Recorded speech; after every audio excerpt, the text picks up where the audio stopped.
The rapid urbanization being witnessed across Africa is worsening the pressure on employment, transport and housing, among other amenities in many cities. To mitigate these crises, cities are increasingly embracing the concept of work and live gated communities that create jobs by setting up industrial villages where housing employees in the same locality. One such mega development is Alaro in the outskirts of Lagos. Patrick Igunza was in Nigeria to witness the groundbreaking ceremony for a project that is a replica of Kenya's Tatu city in Kiambu County. Lagos, Nigeria, Africa's biggest and most popular city. I'm here on a mission to meet a Kenyan business mogul. His name, Dhiren Chandaria. Let's do this. Through his Kenyan-based company, Insta Products, Chandaria manufactures ready-to-use high-protein foods for malnourished children under emergency feeding programs by various humanitarian organizations. And now he is here in Lagos to set up a state-of-the-art facility for a similar purpose.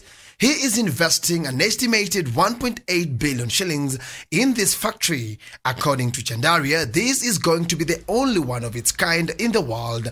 With it, he hopes to expand Insta Products' geographical footprints, but most importantly, he targets to impact more lives. So you appreciate Nigeria? Yeah, absolutely amazing. Awesome. But why set up a second shop in Nigeria? I sought to find out. I've run businesses many different places in the world.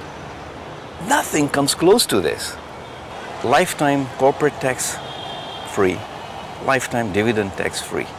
You know what? 7 days I had my permits. Okay, all those are really amazing incentives, and now the onus is on me. How do I actually bring the bottom of the pyramid up? Chandaria is one among many global investors flocking to Lagos in search of new business opportunities. Alaro City. They are all scrambling for a piece of Alaro City, a new modern city in the wider Lekki Free Zone area. The city is a brainchild of Rendeavor Africa. I'm here to witness Alaro City's official launch. Through a public-private partnership, Alaro City is designed to create modern spaces for industrial, logistics, housing and leisure locations. The project will not only open up this corridor, but will transform its economic landscape by providing jobs, reducing poverty, and contributing significantly to socio-economic development of our state.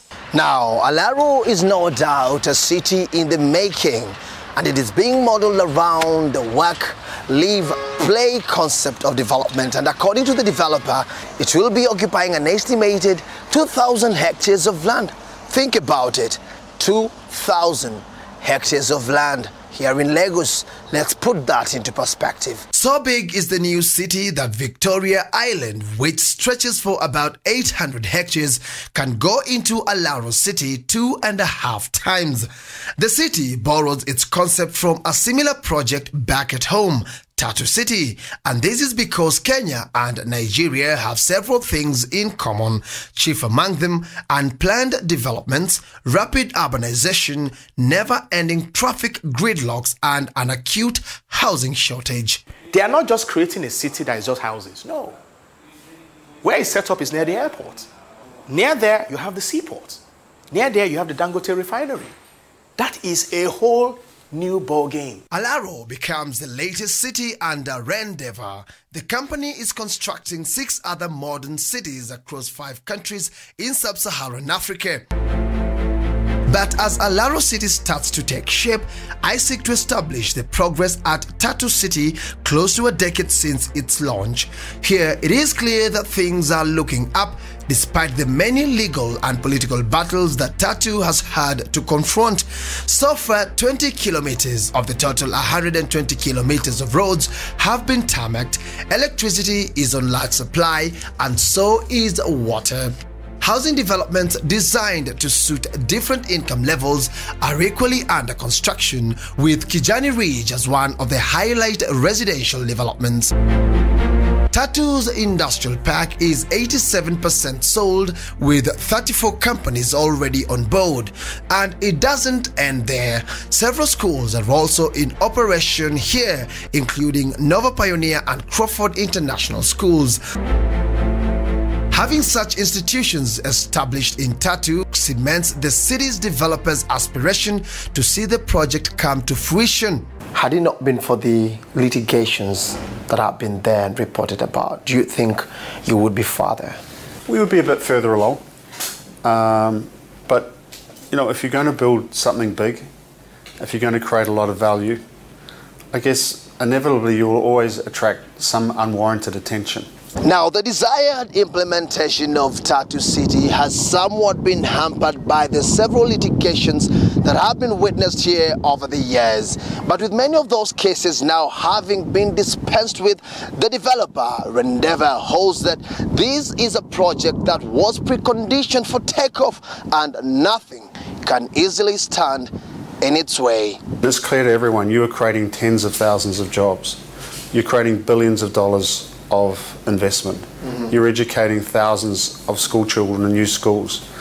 You're putting in hundreds of millions of infrastructure. And as people go to site and they see that with their own eyes, that's a revelation for them. A revelation that is much as clear as it is practical. A new city that will host 150,000 residents and much more daily visitors. And with the mixed-use approach, the project by all means augurs well with the government's Big Four agenda around manufacturing, universal healthcare, housing and food security. With the much-needed support from both national and county government agencies, the project's realization could be fast, more reassuring and even arguably cheaper to investors. Patrick, Igunza, Citizen TV.